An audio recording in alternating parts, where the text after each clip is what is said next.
Oh. Bonjour à tous. Merci d'être venus là, comme il est un petit peu tard. Merci d'être restés. Donc ça va être un talk un petit peu particulier, puisque je vais parler du projet Amber. On va voir exactement ce que c'est. Mais ça va être très spéculatif comme talk. Donc je me présente. Je m'appelle Rémi Forax. À peu près dans l'ordre de priorité. Donc je suis papa. Je suis aussi, on dit maître de conférence en français, à l'université Paris-Est Marne-la-Vallée. Je prends les chèques, les espèces, les cartes bleues et la taxe d'apprentissage.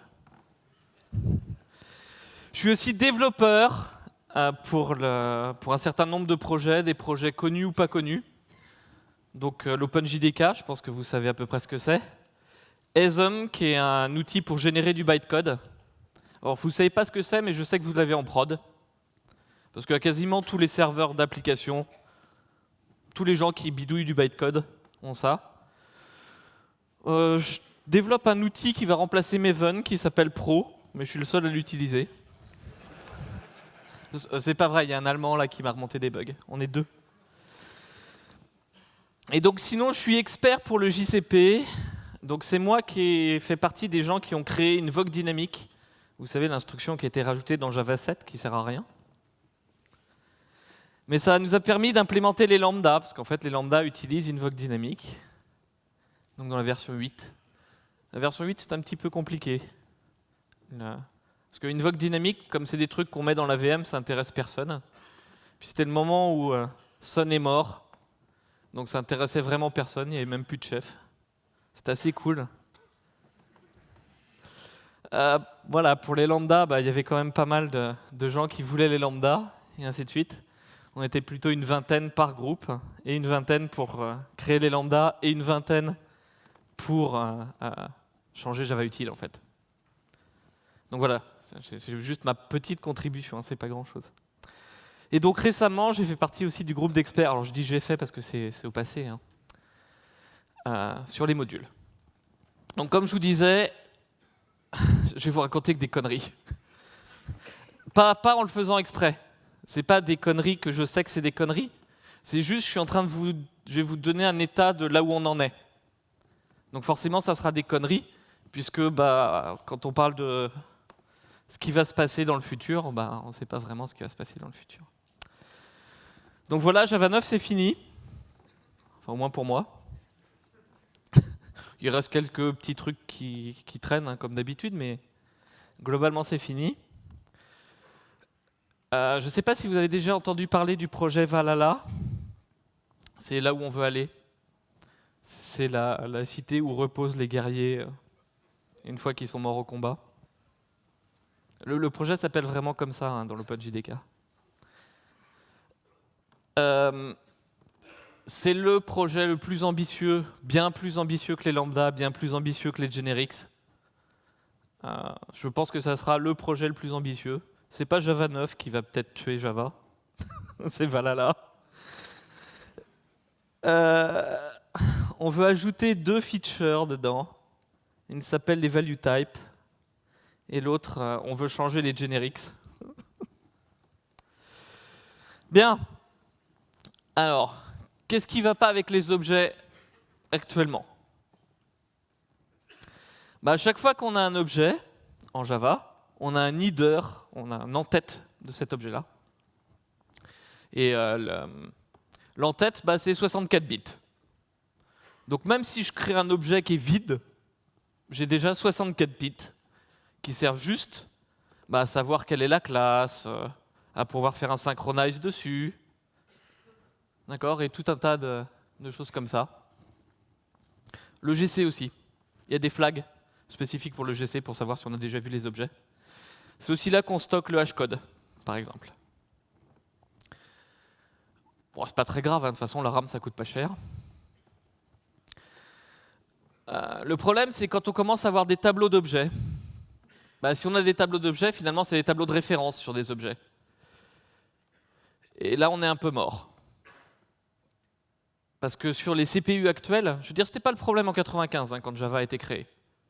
En 95, le coût d'accès à la mémoire, d'accord, on n'avait pas un rapport si horrible entre le coût d'accès à la mémoire par rapport au calcul du CPU. C'est parce que le coût d'accès à la mémoire, il n'a pas beaucoup varié en fait, depuis 95. Par contre, les CPU, ils ont vachement augmenté. Ce qui fait que maintenant, quand on essaye d'accéder à la mémoire, surtout quand c'est pas dans les caches, bon, on le paye cher. Et quand on a un tableau de pointeurs, ben on passe son temps à aller se balader n'importe où dans la mémoire. Donc c'est pas que le modèle des objets il est pas bon, c'est que le modèle des objets il colle plus vraiment à l'architecture des ordinateurs actuels. D'accord ? On crée trop de références. Entre autres aussi, on fait trop d'allocations de façon générale. Trop d'allocations, ça ralentit le GC, alors ça dépend. Si on fait trop d'allocations et que les objets meurent vite, c'est pas très grave. C'est quand on fait trop d'allocations et que ça reste. Donc on va introduire un nouveau truc. Toutes les syntaxes que je vais montrer, c'est des conneries. Je vous ai dit, tous les slides, c'est des conneries. Donc ça inclut toutes les syntaxes que je vais vous montrer. D'accord ? On est d'accord ? C'est juste pour expliquer les choses. Ça ne sera sûrement pas la syntaxe finale. Mais voilà, l'idée, c'est d'être capable de créer des sortes d'objets, mais ce n'est pas des objets. Ce que je veux, c'est que ça soit des valeurs. Pour ceux qui ont fait du C, c'est des structs. Basiquement, ce qui m'intéresse. Je veux que ça n'ait pas d'identité, ces objets-là. Ces faux objets-là. Je veux pas qu'ils aient d'identité. Je veux que ça soit comme des int. D'accord ? Le modèle mental, c'est un peu celui-là. Si on veut l'écrire comme une classe, mais on veut qu'à l'exécution, il se comporte comme un int. D'accord ? Ça veut dire que techniquement, on veut regrouper les choses pour des questions d'abstraction, mais on veut qu'en termes d'utilisation, ça se comporte comme des valeurs. D'accord ? Donc entre autres, ça veut dire que ces trucs-là, ils n'ont pas d'identité au sens égal-égal. On ne peut pas faire un égal-égal comme on compare des références habituellement. Ils n'ont pas d'identité en mémoire, ils n'ont pas une adresse mémoire. D'accord ? Autre chose, ils doivent être immutables. Alors, ce n'est pas pour des questions philosophiques, ce n'est pas parce que la mutabilité c'est bien, c'est vraiment bien la mutabilité, c'est plus facile pour débugger. Ça n'a rien à voir avec ça, c'est quand on crée des valeurs, au meilleur des cas, le code il est JIT, donc les valeurs, on va les foutre tout dans des registres. Ça ne sera pas en mémoire, ça sera directement dans les registres. On va mettre tous les champs en fait, de la valeur directement dans les registres. Ça, c'est quand c'est JIT. D'accord ? Quand c'est interprété, ça va plutôt tendance à être sur la pile. Et si on commence à être capable de pouvoir modifier des valeurs des trucs qu'on a sur la pile, ça veut dire qu'on doit être capable d'avoir des trucs qui sont les adresses sur la pile. Et ça, c'est un truc qu'on a viré en Java. En Java, il y a une énorme différence par rapport au C. C'est qu'en Java, on ne peut pas récupérer l'adresse sur la pile de quelque chose. Vous vous en foutez, mais c'est ça. C'est ce qui fait que Java peut être beaucoup plus efficace que le C, parce que quand on a quelque chose, quand on a un pointeur, d'accord, ça peut pas représenter plusieurs endroits différents au niveau de la pile. Donc de toute façon, tous les JIT ne sont pas prévus pour. Si on était capable de faire des alias sur la pile, ça voudrait dire changer tous les JIT. C'est quelque chose qui ne sera jamais. D'accord ? Donc j'ai des valeurs, je vais les considérer comme des entiers, ça ressemble à des entiers. Je veux être capable de faire, de monter une abstraction, donc je vais avoir le droit de mettre des méthodes et ce genre de choses-là dedans. Ça va ressembler à une sorte de classe quand je vais écrire les choses, et à l'exécution, ça va se comporter comme un int. D'accord ? Alors ça, c'est pas hyper compliqué à introduire dans le langage, tant qu'on se dit c'est juste une feature, et qu'on ne pense pas que quand on introduit une feature, on a aussi le problème que ça va interagir avec l'ensemble de toutes les autres features qui existent déjà dans le langage. C'est ce qui fait que les langages ils finissent par devenir comme des trous noirs qui absorbent tout. Donc il faut aussi que je sois capable d'écrire des listes de complexes. Mais ce que j'aimerais bien quand j'écris une liste de complexes, notez je l'ai mis en minuscule pour qu'on voit que c'est des value type, d'accord ? Ce que j'aimerais bien sur ma liste de complexes, c'est que ça me crée en fait en interne un tableau de complexes et pas un tableau de pointeurs sur des complexes. Mais ça, c'est complexe. Pourquoi ? Parce que ça veut dire qu'on doit spécialiser le code. Finalement, mon ArrayList de complexe, ce n'est pas la même chose que mon ArrayList de object. Parce que dans un cas, j'ai un tableau de pointeurs, dans l'autre, j'ai un tableau de valeurs. D'accord ? Et spécialiser le code, c'est vachement compliqué à faire. Surtout quand on s'y prend alors que les generics ils existent déjà. Par contre, on aura des ArrayList d'int en prime. Voilà à peu près les problèmes qu'on a. Premier problème, le bytecode il n'est pas du tout fait pour les value types. Pire que ça, il n'est pas fait pour qu'on puisse avoir des choses qui sont soit des objets, soit des value types. Parce que c'est ce qu'on a quand on va écrire des trucs génériques. Ça sera un générique de T, et ça pourrait être soit un value type, soit un objet. Donc il faut changer complètement le bytecode. Ça veut dire beaucoup de changements pour plein de gens, et il ne faut pas se tromper. Donc c'est ce que je vous disais, il faut aussi la spécialisation du code. Alors on ne va pas faire la spécialisation du code à compile time, c'est déjà fait en Scala, on sait que ça pose problème. On s'était déjà fait en C++, on savait déjà que ça posait problème. Donc forcément on le fait à runtime. Si on le fait à runtime, il faut que ça soit fait par le JIT pour que ça soit efficace. Pareil, il faut faire un petit peu attention, il ne faut pas se tromper. Surtout qu'il n'y a pas de papier de recherche en fait là-dessus. Il n'y a personne qui s'est posé la question comment on le faisait. Alors c'est pas complètement vrai.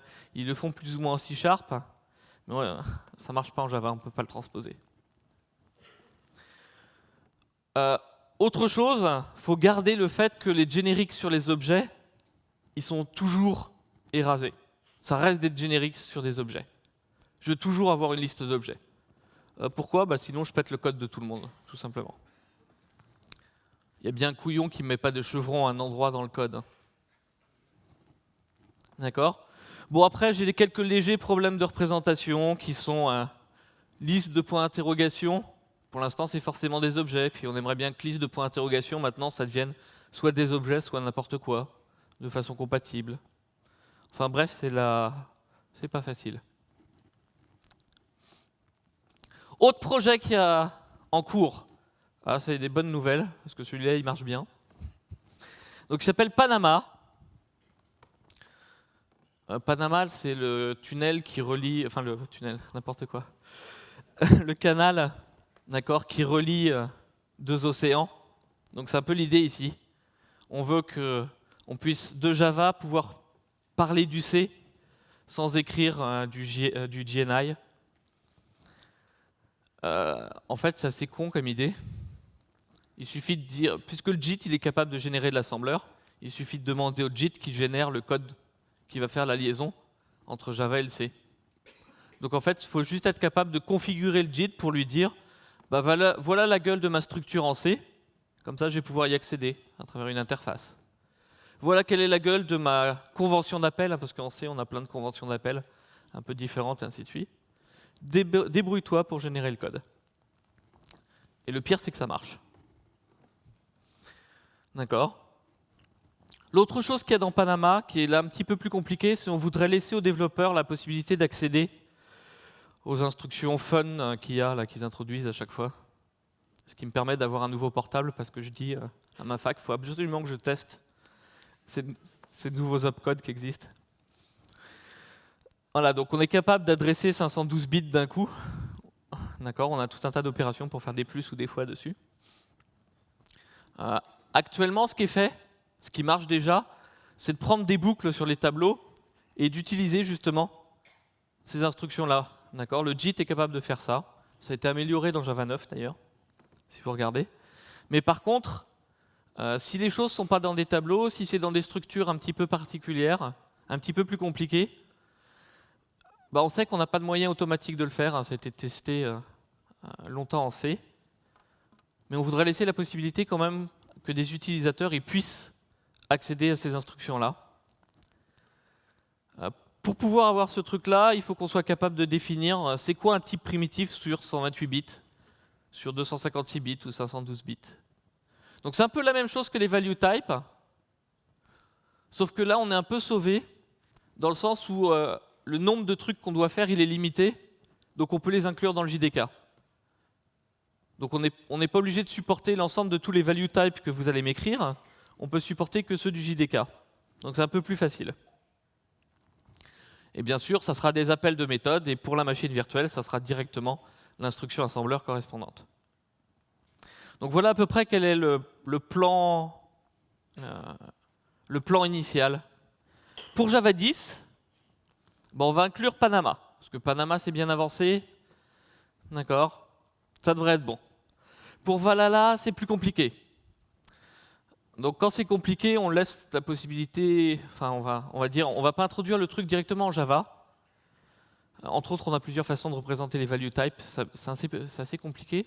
Donc on va laisser les autres langages qui tournent déjà sur la machine virtuelle Java accéder. C'est-à-dire que ça sera une feature qui sera accessible que de la VM et pas en Java. Normalement, vous faites « Oh !» Non? Ah, merci. Pourquoi? Parce que comme ça, on va avoir des retours d'expérience et ça va permettre d'affiner les choses. Et donc l'idée, c'est que pour Java 11, à peu près dans 6 ans, pour ceux que...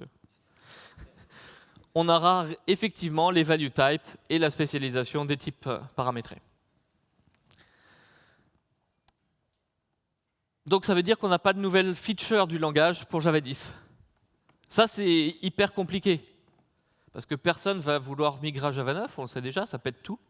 Donc il nous faut absolument des features dans Java 10 pour obliger les gens à migrer. Je rigole à moitié. Donc c'est ça le projet Amber.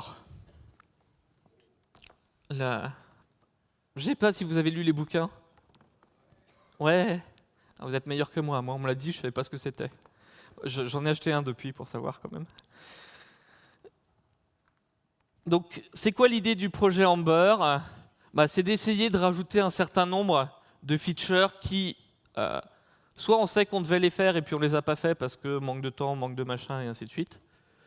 Soit alors des features qui ont été beaucoup demandées et où on sait le faire. Donc voilà. On a deux sortes de choses, on a des petits trucs et on a des trucs un petit peu plus gros. Donc commençons par les petits trucs. La possibilité de ne pas déclarer les types des variables locales et de demander gentil compilateur, trouve le type de la variable locale pour moi. Donc on va pouvoir écrire var a égale 3. D'accord? Ça déclare une variable normalement. Si on veut une variable finale, il faut écrire var final. Ou final var. Je ne sais plus dans quel sens. On peut faire ça, bien sûr, pour des listes. Quand on a des classes anonymes, c'est un poil plus compliqué. Parce que techniquement, ce qu'on aimerait bien là, pour le Anonymous, c'est que ça soit typé object, que ça ne soit pas typé le nom de ma classe $1. D'accord? Donc il faut faire attention. Au niveau de l'inférence, c'est pas si simple que ça. Et bien sûr, il y a des trucs qui regardent le type à gauche pour savoir quel est le truc à droite, comme les lambda. Ou si on n'a pas de truc à gauche, ça ne marchera pas. D'accord? Donc bien sûr, pour les lambda, il faudra... Alors c'est pas très gênant parce que la plupart des lambda, on les met pas dans des variables, on les met plutôt dans des méthodes. Donc c'est pas très grave. Donc ça, il y a déjà un prototype qui traîne. Vous pourrez tester dans pas longtemps. Ma feature, on va dire, détestée. La possibilité de paramétrer des enums. Pourquoi c'est dedans? Juste parce qu'il y a des gens qui demandent. D'accord. Alors pourquoi c'est problématique? Parce que si on regarde normalement le type d'une variable de l'enum, d'accord, son type, c'est le type de l'enum. C'est pas le type de la classe anonyme qu'on va utiliser pour créer l'enum, par exemple. Or là, chaque variable de l'enum va avoir un type différent. Ouais, j'aime pas du tout cette feature parce que ça me fait penser aux étudiants. Les étudiants, on leur explique les trucs objets, ils font des beaux objets avec des interfaces. On leur explique les enums et tous leurs objets se transforment en enums. Voilà, les enums, c'est vachement sympa, la syntaxe est super compacte, et finalement, au lieu de faire un truc extensible, on va avoir tendance à utiliser un enum parce que la syntaxe, elle est quand même vachement compacte. Il nous reste des trucs, des lambdas aussi, qu'on avait laissés de côté. Alors on ne les avait pas laissés de côté parce qu'on ne savait pas le faire, mais on l'a laissé de côté parce qu'on n'était pas d'accord sur s'il fallait le faire ou pas. Et donc dans ce cas-là, le plus simple, c'est de laisser le code et regarder si les gens y gueulent ou pas. Donc comme les gens ils ont gueulé, on va faire un certain nombre de choses. Donc premièrement, je ne sais pas si vous avez remarqué que dans Java 9, on n'a plus le droit d'utiliser underscore, parce qu'on va le réutiliser dans Java 10. Techniquement, c'est un warning dans Java 8, on ne peut pas l'utiliser dans Java 9. Et dans Java 10, underscore, c'est un nom de variable qu'on peut utiliser, mais il n'est pas rentré dans le scope. Ça veut dire qu'on ne peut pas l'utiliser comme variable. Enfin, on ne peut pas utiliser underscore. On peut déclarer un underscore, mais pas l'utiliser. Ça veut dire unused, par exemple. C'est un paramètre qui ne m'intéresse pas. Donc ça, c'est le premier truc. Le deuxième, je ne sais pas si vous avez remarqué, au niveau des lambdas, on a un truc qui est chiant. Je ne peux pas avoir des paramètres de ma lambda qui ont le même nom que les variables locales autour, même si ça représente la même chose. D'accord. Ici, là, j'ai deux fois value. D'accord. Une fois, c'est la valeur avec laquelle j'appelle. Et ma méthode merge, dans le cas où elle doit grouper des choses, elle prend la valeur qui a été donnée, elle me la renvoie. Donc en fait, le value à gauche et le value à droite, c'est la même valeur. D'accord. Mais ça, actuellement, en Java 9, on peut pas, ou en Java 8, on ne peut pas l'écrire. Il vous demande que ça soit un autre nom. Et je regarde dans le code, les gens, ils écrivent underscore value. Donc peut-être que c'est mieux directement de permettre ce genre de choses-là. La dernière chose, c'est qu'on avait laissé des cas d'inférence. Ah oui, l'inférence, c'est le fait que le compilateur il trouve les types tout seul. C'est aussi le truc qui, à chaque fois qu'on fait une nouvelle release de Java, ça change. D'accord. Donc il y a quelques cas où, surtout quand on a de la surcharge de méthodes, où en tant qu'humain, on voit bien quelle est la méthode qui est appelée, et le compilateur il vous dit coin quand vous utilisez des lambdas. D'accord. Donc c'est pour essayer de fixer ces problèmes-là. Bon, ça c'est des petites features, je veux dire, on ne va pas faire changer. Les gens ils vont pas vouloir utiliser Java 10 si on a juste ces petites features-là. Voilà la grosse. On va introduire le pattern matching en Java. Pourquoi? Alors je ne sais pas si vous arrivez à lire. Le truc qui est intéressant, c'est la date. Parce que c'est un truc qui est demandé depuis 1997. Alors les gens, ils n'ont pas demandé. Ils n'ont techniquement pas demandé le pattern matching. Ils ont demandé un switch sur les types. D'accord? Ah! C'est pas moi, je crois. Oui, non. On va réessayer. Ah, pardon. D'accord. Donc techniquement, là, si on lit le bug, ce qui est demandé, c'est un switch sur les types. Mais bon, si on commence à faire un switch sur les types, autant continuer un petit peu. Donc toute la suite de la présentation, j'ai juste pris ce que j'avais dans ma tête et je l'ai écrit sur les slides. Donc désolé. Ça sera pas mal de code. Juste un exemple. Ouais, ça arrive. Un exemple. Supposez que j'ai une version V1 de mon JSON, j'ai une version V2 de mon JSON. D'accord. Dans un cas, j'ai username et le nom du user. Dans l'autre cas, c'est dans un tableau, machin, et ainsi de suite. Et j'aimerais bien toujours extraire mon utilisateur, que ce soit une version V1 ou une version V2. Si je veux faire ce genre de choses-là en utilisant les librairies JSON habituelles, je vais avoir un JSON object, un JSON array. Et si je regarde qu'est-ce qu'ils ont en commun, ils ont object. Donc je reçois un object, d'accord, qui est mon truc désérialisé. Et puis je fais un beau, si c'est un JS object, alors je le caste en JS object et je peux faire un get value. Et si c'est un tableau, je vais chercher la première case et je vais chercher l'utilisateur qui m'intéresse. D'accord ? Le problème de ce genre de truc-là, si on regarde, c'est que c'est assez verbeux pour pas grand-chose.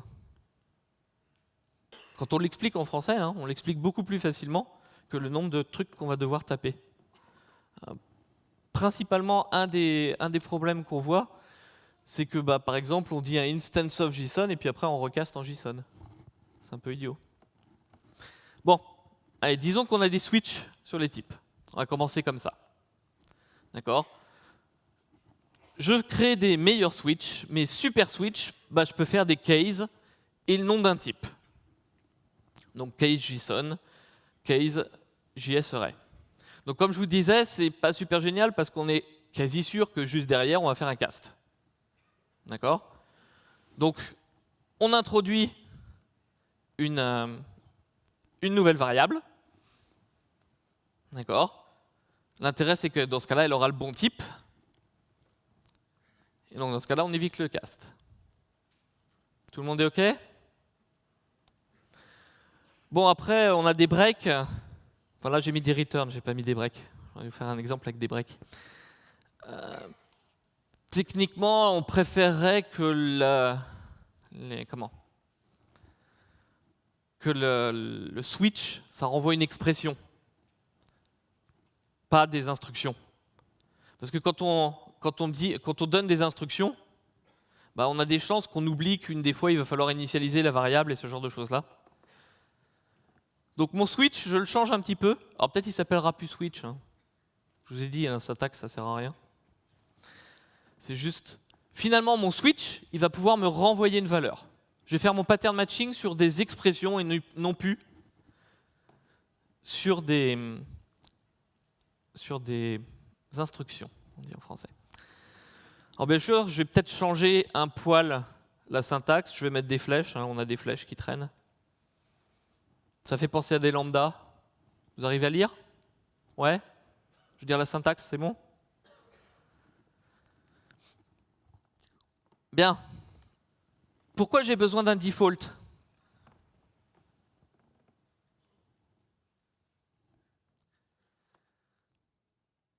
Parce que le compilateur, il ne peut pas prouver que quand je lui donne un objet, mon objet, c'est forcément soit un JSObject, soit un JSArray. D'accord ? De toute façon, j'ai aucun moyen de dire ça en Java. Même si je crée une interface en disant je crée une interface et je crée deux implémentations, il n'y a rien qui empêche quelqu'un de créer une troisième implémentation. D'accord ? Donc il faut que j'introduise un nouveau truc, il faut que j'introduise les hiérarchies fermées. Il faut que je sois capable de définir, une façon de dire, finalement, j'ai une interface, j'ai mis fermé devant, comme ça on voit bien qu'elle est fermée. Et je liste toutes les classes qui implémentent l'interface. Et c'est fermé parce qu'on a l'accolade fermante. Je ne peux pas rajouter des trucs a posteriori. D'accord ? C'est un truc qui est assez important d'avoir une hiérarchie fermée. Le problème, c'est que si la hiérarchie elle est ouverte, le default il peut changer. Parce que dans le default, je pouvais avoir juste au début deux classes, et finalement mon default il ne sera jamais appelé.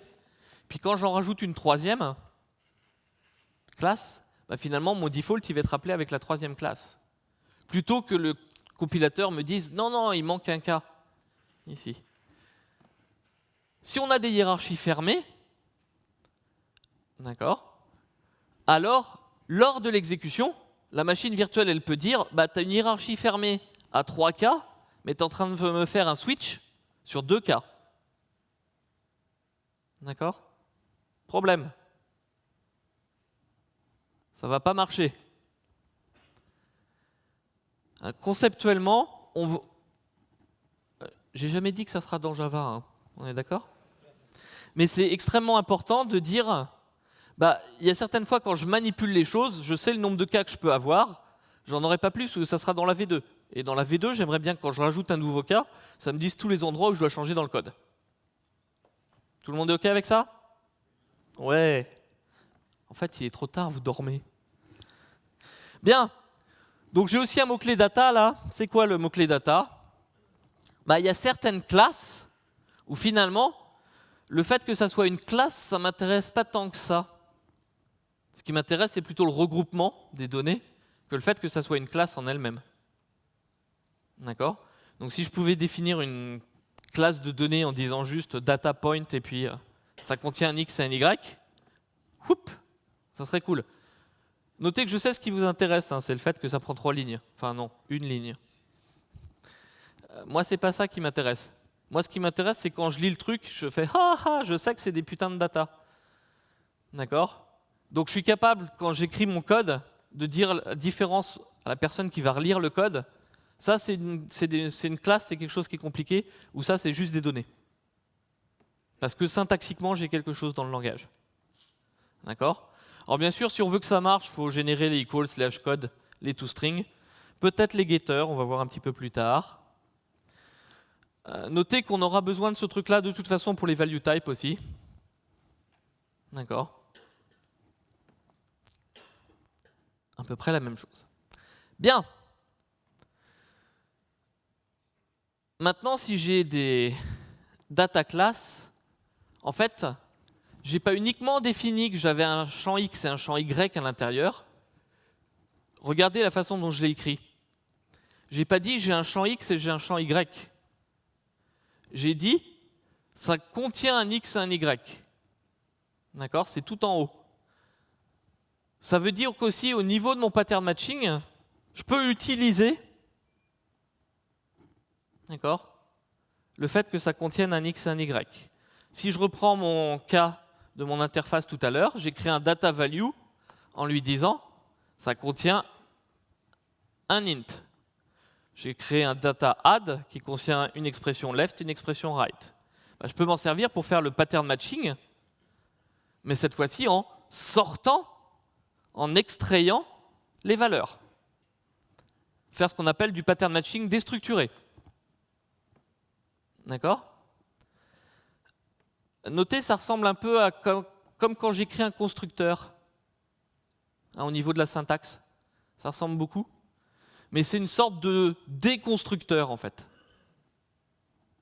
D'accord? Je vais dire case A, E1, E2, et au niveau de l'action que je vais effectuer, je vais pouvoir réutiliser E1 et E2. Notez que je n'ai pas besoin d'indiquer les types, hein, je les connais déjà. Peut-être pas moi, mais au moins le compilateur les connaît. D'accord? L'autre chose, c'est comme je vous disais, ici, là, je le fais dans le cas où j'ai une interface qui est fermée, je n'ai pas besoin de default. D'accord? Alors, je peux pousser le truc un petit peu plus loin et me dire, à l'intérieur d'un add, je peux même refaire du pattern matching, en fait. Et redire, mon add, je vais m'intéresser au add qui est constitué d'un value V1, value V2, ou mon add qui est constitué de 2 expressions. Notez qu'ici, le compilateur, il peut vérifier que je couvre bien tous les cas. Sinon, bien sûr, il va râler. Au moins, je dois mettre un default. D'accord? Notez qu'on est en Java, hein. Il n'y a pas que le compilateur qui va vérifier. La VM aussi, elle vérifiera qu'on couvre bien tous les cas. D'accord? Donc, je vais pouvoir directement écrire ce genre de choses-là. D'accord, hein, quand j'ai un add entre 2 values, je crée le value de V1 plus V2. Sinon, je simplifie le code. Blablabla. L'autre chose, c'est que je veux peut-être pas tous les V1 et les V2. J'en veux peut-être qu'un sur 2. Donc, je vais pouvoir réutiliser mon underscore. C'est pour ça que vous n'avez plus le droit de l'utiliser en Java 9. Comme ça, je peux le réutiliser moi. D'accord? Donc, je vais pouvoir dire, moi, ce qui m'intéresse, c'est de matcher un add qui prend une value, mais en fait, je m'en fous de la valeur de la value, ça ne m'intéresse pas. Je veux juste que ça soit une value. D'accord? Par contre, pour la deuxième, ça elle m'intéresse, celle-là. Où je peux juste matcher un add. Où je peux matcher n'importe quelle value. Autre chose, notez la syntaxe. Hein, la syntaxe, c'est la même que celle des lambda parce qu'on va sûrement avoir exactement les mêmes restrictions. Dans une lambda, je ne peux pas modifier les variables locales qui sont extérieures. De la même façon, si c'est cette syntaxe-là qu'on utilise, d'accord, on ne pourra pas modifier, on ne pourra pas faire des égales des variables locales qui seront extérieures. Ça, j'en ai besoin parce que sinon, je ne sais pas l'implémenter de façon efficace. Bien. Le gros problème du pattern matching, c'est que ça casse l'encapsulation. C'est une des raisons conceptuelles pour laquelle ça n'a pas été introduit dans Java avant. On l'a vu, hein, je peux faire du pattern matching directement sur les valeurs à l'intérieur de mon truc. Donc ça veut dire que mon truc de pattern matching, c'est la façon dont les classes sont implémentées. Donc j'ai plus d'abstraction, c'est-à-dire que j'ai plus de différence entre la façon dont l'utilisateur utilise les trucs et la façon dont moi je représente les trucs sous forme de champ. D'accord ? Alors, techniquement, comment on peut compiler? Donc quand j'ai mon case là, d'accord, je peux le compiler en un if instance of. C'est-à-dire considérer que finalement mon switch sur les types là, un peu mon super switch, bah finalement c'est bêtement du sucre pour le compilateur et que lui il va faire un beau if instance of. Et comment je fais pour récupérer mes V1, mes V2 et ce genre de choses là? D'accord? Bah, j'appelle les get. D'accord? Je génère automatiquement les getters et j'appelle les get. Ça pose un léger problème technique. Bon, déjà, les get. Le problème des getters, hein, c'est que de façon générale, une fois qu'on veut changer l'implémentation, bah, il nous reste tous les get à implémenter. Et souvent, le calcul d'un get par rapport au calcul d'un autre get, bah, on va faire du calcul en commun. D'accord? Donc on peut imaginer un truc un poil mieux. On va se créer un déconstructeur. C'est la même chose que le constructeur, mais dans l'autre sens. C'est pour ça que je l'appelais un déconstructeur. Il y en a qui appellent ça des extractors. Alors c'est quoi le déconstructeur? Bah, c'est quelque chose qui va permettre de sortir les valeurs d'un objet dans un certain ordre, et c'est l'ordre qui sera utilisé pour le pattern matching. D'accord? Ouais, alors j'ai quelques légers problèmes de syntaxe, on va dire que c'est pas grave. Je dois renvoyer plusieurs valeurs. Bien, comment on implémente ça? En fait, c'est la merde à implémenter. En fait, c'est pas la merde à implémenter si on l'implémente mal. C'est un gros problème si on l'implémente. Premièrement, on fait une cascade de if-else. Alors exactement, if instance of else. Alors je ne sais pas si vous savez comment implémenter le instance of, mais le instance of, dans le code généré, c'est aussi des if. Donc on a des if dans les if, et on fait des if-else, if-else, if-else, if-else, if-else. Et bien sûr, à chaque fois, ce qui nous intéresse, c'est le dernier. D'accord? Donc c'est pas efficace si on implémente ça avec des if-else. L'autre problème qu'on a, c'est entre plusieurs patterns. Bah, ils vont avoir des éléments communs. Si je me débrouille pas bien entre mes if-else, je vais je vais faire le calcul plusieurs fois. C'est-à-dire, je vais commencer à matcher le début de mon pattern. Je vais arriver à la fin. Oh non, c'est pas bon. Et je vais recommencer, pas forcément au bon endroit. Il faut que je fasse attention à ça. L'autre problème, c'est mon histoire de déconstructeur. Mon histoire de déconstructeur, il s'appelle onApply en ce cas-là. Je vais vous montrer le déconstructeur, ce que ça donne en... je vais le montrer après alors. Bon. Alors comme c'est moi qui ai inventé une vogue dynamique, pour les switches, on va utiliser une vogue dynamique. C'est quoi une vogue dynamique? Une vogue dynamique, là on va l'utiliser parce que c'est quelque chose qui me permet de générer du code à runtime. L'idée c'est que je ne vais pas générer tous les if et les else. Je vais les générer que quand je rencontre les objets. C'est-à-dire que le compilateur, ce qu'il va générer, c'est juste un truc qui dit voilà le pattern à matcher, voilà quelle est la lambda à exécuter. Voilà le pattern à matcher, voilà quelle est la lambda à exécuter. Le compilateur, il fait juste ça. Il génère juste, d'accord, ce truc-là, et il dit je t'appelle avec invoke dynamique. Et à runtime, d'accord, ce que va faire invoke dynamique, c'est rajouter les if qui vont bien, mais uniquement en fonction des valeurs qui ont été envoyées. Donc si on prend un exemple assez simple, si j'ai mon switch avec les deux premiers cases de mon exemple là, d'accord, ça c'est ce que je veux représenter. À runtime, la première chose que je vais faire, c'est créer un automate. Vous ne le verrez pas. Hein. Je vous explique comment ça marche en dessous. C'est quoi l'intérêt de mon automate? C'est que mon automate, il va partager. Ainsi, mes deux expressions, là, elles commencent de la même façon. Mes deux patterns commencent de la même façon. Je vais pouvoir partager les choses. D'accord? Alors techniquement, on peut partager un peu plus parce que si les actions sont les mêmes aussi au bout, là, enfin au bout là-bas, on peut faire en sorte de repartager les queues aussi.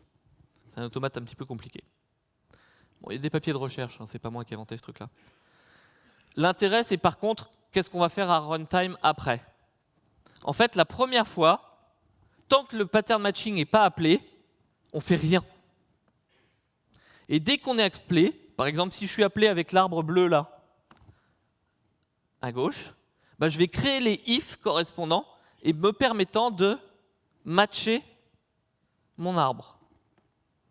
C'est-à-dire, dynamiquement, je vais essayer de résoudre le pattern par rapport à la structure qui m'a été envoyée. C'est quoi l'idée en fait? C'est que le code va s'adapter dynamiquement à la structure qui est envoyée. D'accord? Mais c'est affreux. Non, c'est pas affreux. Quand vous faites des appels de méthode, c'est ce que fait la VM.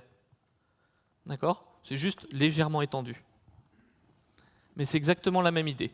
Donc par exemple, si j'ai mon arbre avec d'abord un add, je sais que je vais essayer de matcher mon add.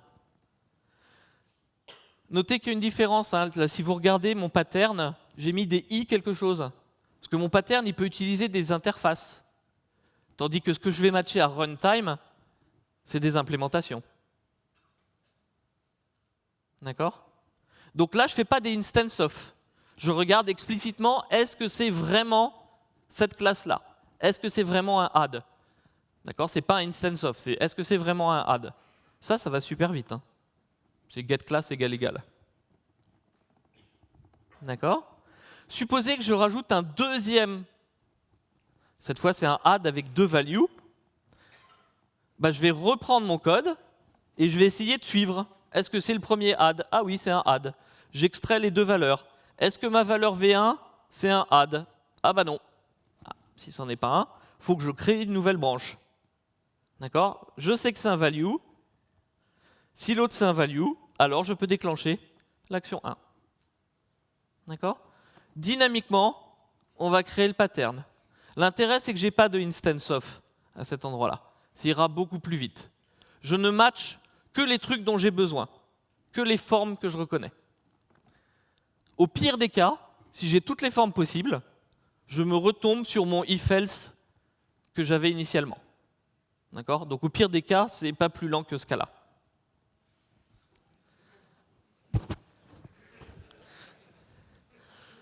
D'accord?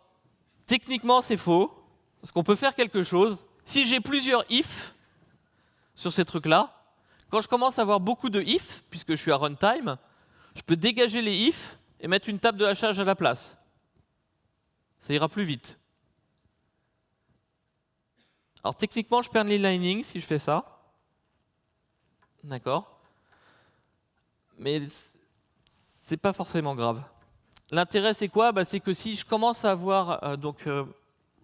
quand on commence à avoir une vingtaine de classes sur lesquelles on fait des if, d'accord, on commence à sentir le fait qu'on fait if.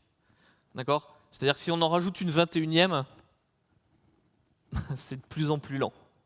L'intérêt d'utiliser une table de hachage, c'est quel que soit le nombre de trucs qu'on match, on a toujours un résultat en temps constant.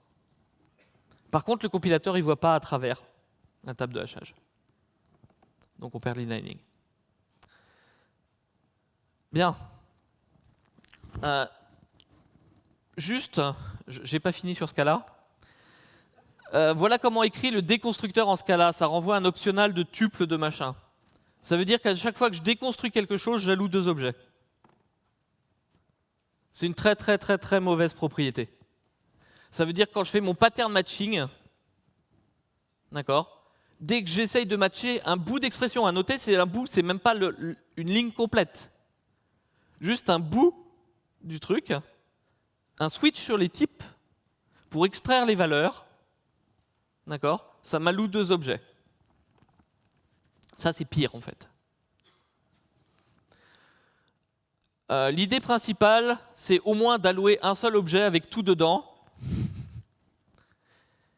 D'accord. Et quand on appelle le déconstructeur, d'aller stocker les éléments directement là où il faut. Au moins, comme ça, j'ai qu'un seul objet qui a été alloué. En fait, techniquement, si on est balèze en VM, on peut tricher un petit peu. Alors, je ne sais pas si vous savez qui est John Rose. Vous devriez tous savoir. C'est celui qui est responsable des changements dans la VM. Enfin, en tout cas, c'est lui qui m'intéresse. Donc, il est en train de mettre une API au point où l'idée, c'est d'être capable d'allouer des objets sur la pile. Parce qu'en fait, si je suis capable d'allouer des objets sur la pile, j'ai plus besoin d'allouer réellement mes objets pour aller déconstruire les valeurs et les stocker directement aux beaux endroits. Notez que c'est une solution. L'autre solution, c'est d'avoir des value types. Si on a les value types suffisamment rapidement, on n'a pas besoin de cet objet super drôle et magique. Donc juste pour résumer, Java 10, il y aura Panama, il y aura Valhalla, mais pas pour vous. Il y aura Amber, et ce qu'on espère franchement, c'est avoir le pattern matching. Alors ça va être assez vite, hein. Si ce n'est pas fait l'année prochaine, ça ne sera pas fait. Question?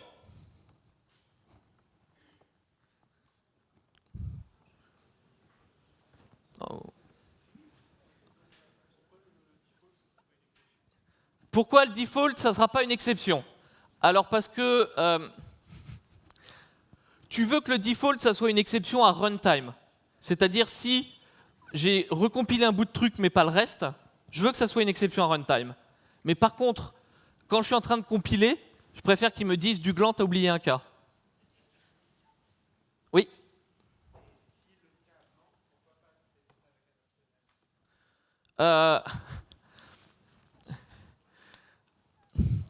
Le problème des unapply en ce cas-là, c'est que ça fait 2 choses. D'accord? Tu extrais les valeurs et en même temps tu dis effectivement est-ce que tu as un pattern ou pas? Est-ce que ça match ou pas? Moi, ce que j'aimerais bien, c'est que ça soit 2 choses séparées. Et si tu fais des optionales, finalement, tu migres les deux entre les deux. Il y a des cas où les optionales, c'est vachement bien, hein, mais pas ce cas-là.